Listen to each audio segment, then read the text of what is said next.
उन चारों video film में कौन सी ऐसी चीज है जो इस सेशन का जो थीम है उसे बिल्कुल स्पष्ट रूप से परिभाषित कर रहा है, या जो चीज उससे स्पष्ट रूप से निकल कर आ रही है उस पर हम लोग ब्रीफली चर्चा करेंगे।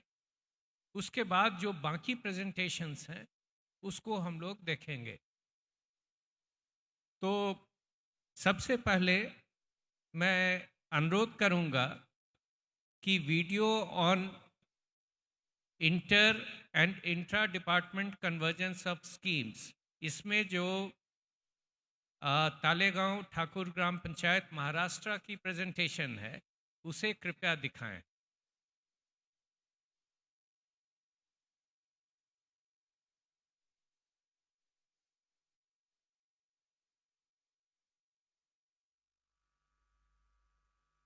संयुक्त राष्ट्र द्वारा घोषित वैश्विक कार्यक्रम 2030 के तहत पंचायत राज संस्थाओं में पंचायती राज विभाग भारत सरकार द्वारा निर्धारित 9 लक्ष्यों में से एक गरीबी मुक्त और उन्नत आजीविका को प्राप्त करने हेतु तलेगांव ठाकुर गांव ने अपने शाश्वत विकास के लिए सराहनीय कदम उठाए हैं। पर यहाँ से कुछ साल पहले यहाँ हालात ऐसे नहीं थे। गांव की मुख्य आजीविका कृषि पर आधारित थी और आजीविका के लिए ग्रामस्थों को सिर्फ खेती पर ही निर्भर रहना पड़ता था। ग्रामस्थों की आय एवं आजीविका बढ़ाने हेतु पंचायती राज मंत्रालय द्वारा संचालित योजनाएं स्थानिक प्रशासन द्वारा गांव के हर घर पहुंचाने की मुहिम शुरू हुई। तलेगांव ठाकुर, जो कि महाराष्ट्र के अमरावती जिले में राष्ट्रीय महामार्ग क्रमांक 6 पर स्थित है। गांव में कुल 1515 घर है और आबादी 6000 के करीब। गांव वासियों को वित्तीय सशक्तिकरण एवं आत्मनिर्भर करने हेतु तलेगांव ठाकुर ग्राम पंचायत ने सरकारी योजनाओं को पहुंचाकर इसके समग्र विकास के लिए अद्वितीय कार्य किए हैं। पीएमएफएमई के माध्यम से 16 महिलाओं ने अभी तक 6,40,000 आर्थिक सहायता प्रदान करने के बाद स्वयं सहायता समूह के तहत अलग अलग व्यवसाय को लगातार बढ़ाया जा रहा है। प्राकृतिक खेती द्वारा उत्पादित हल्दी पाउडर, मिर्च पाउडर, अलग अलग तरह के अचार, मूंगवड़ी, सेवैया, इनका ब्रांडिंग तथा पैकेजिंग एवं मार्केटिंग, स्थानिक माल को निर्यात करना जैसी सुविधा मुहैया कराकर स्थानिक उद्योग को विस्तारित किया जा रहा है। और आज इसी के माध्यम से गांव में रोजगार के साथ साथ ग्रामस्थों की आय में बढ़ोतरी हुई है। ग्रामवासियों की जीवन शैली का विकास हुआ है। इसी का परिणाम है कि गांव में आज 122 स्वयं सहायता समूह कार्यरत है, 4 ग्राम संघ है, 110 स्वयं सहायता समूह को बैंक, जो अपने स्तर पर राशि उपलब्ध करवा रही है, अभी तक 105 लाख की वित्तीय सहायता की गई है। उमेद, इस महाराष्ट्र राज्य ग्रामीण जीवन ज्योति अभियान के तहत ग्रामवासियों ने आजीविका बढ़ाने हेतु किराना दुकान लगाकर स्थानिक स्तर पर रोजमर्रा की जरूरतों को पूरा करने के लिए सराहनीय काम किया है और इसके साथ ही अपने परिवार को भी वित्तीय मजबूती प्रदान की है। पोखरा, नानाजी देशमुख कृषि संजीवनी योजना के माध्यम से मशीनीकरण कर किसानों को कुशल बनाना, रोजगार के अवसर पैदा करना जैसे कार्य किए जाते हैं। इसी योजना के माध्यम से औजार बैंक का निर्माण भी किया गया है। किसानों को खेती के लिए आवश्यक संसाधन जैसे कि ट्रैक्टर, हार्वेस्टर, पंप एवं अन्य संसाधन उपलब्ध कराए जाते हैं। इसके परिणाम स्वरूप आर्थिक रूप से कमजोर किसान भी अपनी खेती में कम से कम लागत में भारी मात्रा में उत्पादन हासिल कर रहा है और अपनी आय बढ़ा रहा है। समाज कल्याण के माध्यम से दिव्यांग समूह को आत्मनिर्भर करने के लिए बकरी पालन व्यवसाय के लिए राशि उपलब्ध कराई गई और आज इनके जीवन में आत्मसम्मान एवं खुशहाली बढ़ी है। गांव खुशहाल तो देश खुशहाल, यही विचारधारा तलेगांव ठाकुर गांव में हमें देखने को मिलती है। आज यह गांव गरीबी मुक्त एवं उन्नत आजीविका के लिए आसपास के गांव के लिए एक मिसाल के तौर पर काम कर रहा है। आज गांव विकास की ओर तेजी से बढ़ रहा है और भविष्य में पंचायती राज मंत्रालय द्वारा ग्रामस्थों के लिए उज्जवल भविष्य, गरीबी मुक्त एवं उन्नत आजीविका प्रदान करने के लिए ग्राम पंचायत तलेगांव ठाकुर द्वारा विशेष नियोजन किया गया है। गांव के समग्र विकास के लिए हमारी शुभकामनाएं। वो चीज मैं आपसे जानना चाहूंगा। तो पहले आप मैडम। नमस्कार। मेरा नाम है सौ दर्शना नंदुभाऊ मारबदे पिळेकर, सरपंच ग्रामपंचायत तळेगाव ठाकूर, तालुका तिवसा, जिला अमरावती, स्टेट ऑफ महाराष्ट्र। यहाँ पे आयोजक सभी मतलब केरला सरकार का मैं सबसे पहले शुक्रिया अदा करना चाहूँगी, क्योंकि इन्होंने ये जो अरेंज प्रोग्राम किया है ये बहुत ही अच्छा प्रोग्राम है। अप्रैल महीने में हम जब आज़ादी का अमृत महोत्सव इस कार्यक्रम में दिल्ली गए थे, तब आदरणीय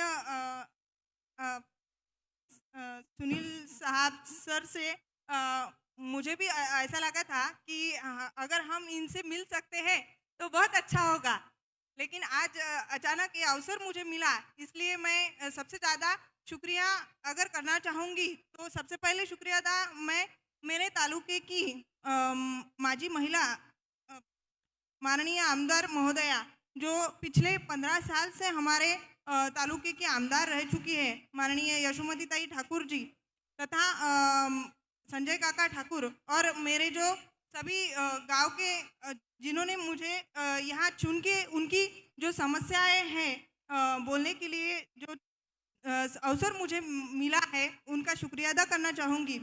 और जो हमारा गांव है, पिछले 10 साल से हम गरीबी से मतलब गरीबी से जूझ रहे थे। गरीबी एक बहुत बड़ा अभिशाप है और इससे मुक्त होने के लिए हमने सबसे पहले ज़्यादा से ज़्यादा भर दिया कि अगर घर की महिला अगर पहले सशक्त बन जाए, उनको अगर सोचने की क्षमता उनमें आ जाए और वो अगर सोचने लगे तो वो सबका विकास कर सकती है।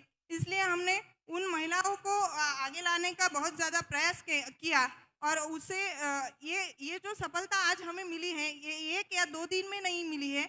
मैं भी आज की सरपंच हूँ, साधारण 2 साल की सरपंच हूँ, लेकिन पिछले लोक प्रतिनिधि ने भी गांव के लिए बहुत अच्छा काम किया है और उनके माध्यम से हमने गांव में जो महिला है उन सब महिलाओं को एसएचजी के माध्यम से जोड़ा और गांव में कुल 122 बचत गट हमारे गांव में है और साधारण 1200 कुटुंब 1200 फैमिलीज इस सब में इन्वॉल्व है।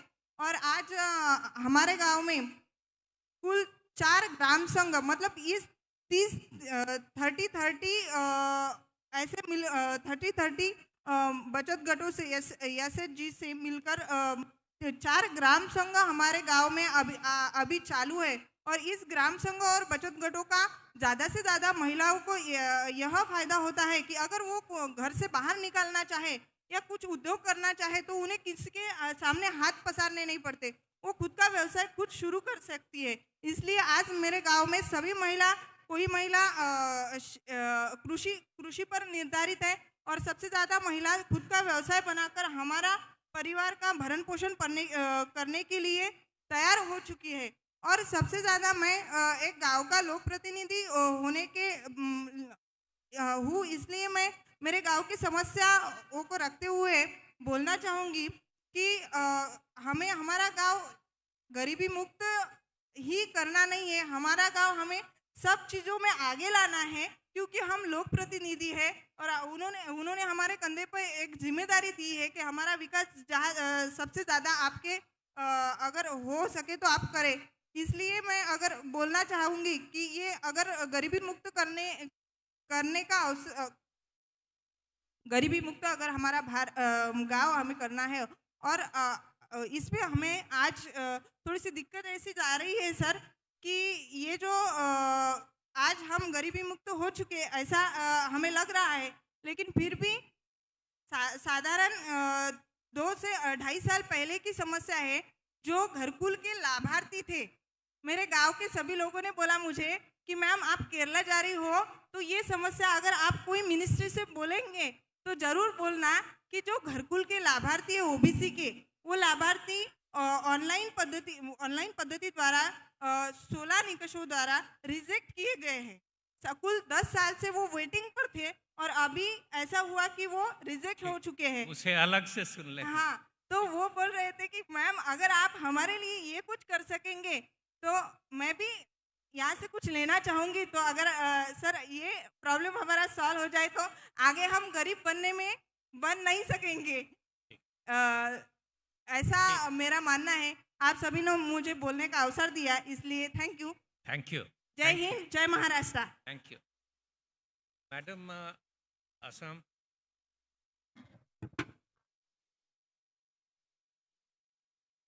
I would request Dr. P.P. Balan, former Director Kila, former President of Chapparapadava Grama Panchayat and presently at the Ministry of Panchayati Raj, to kindly come onto the stage to honor the dignitaries and request the dignitaries to receive the mementos from Dr. P.P. Balan.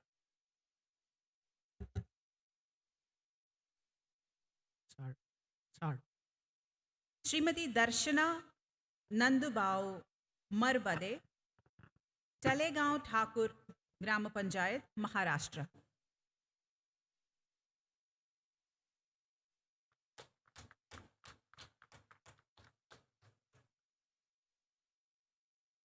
Srimati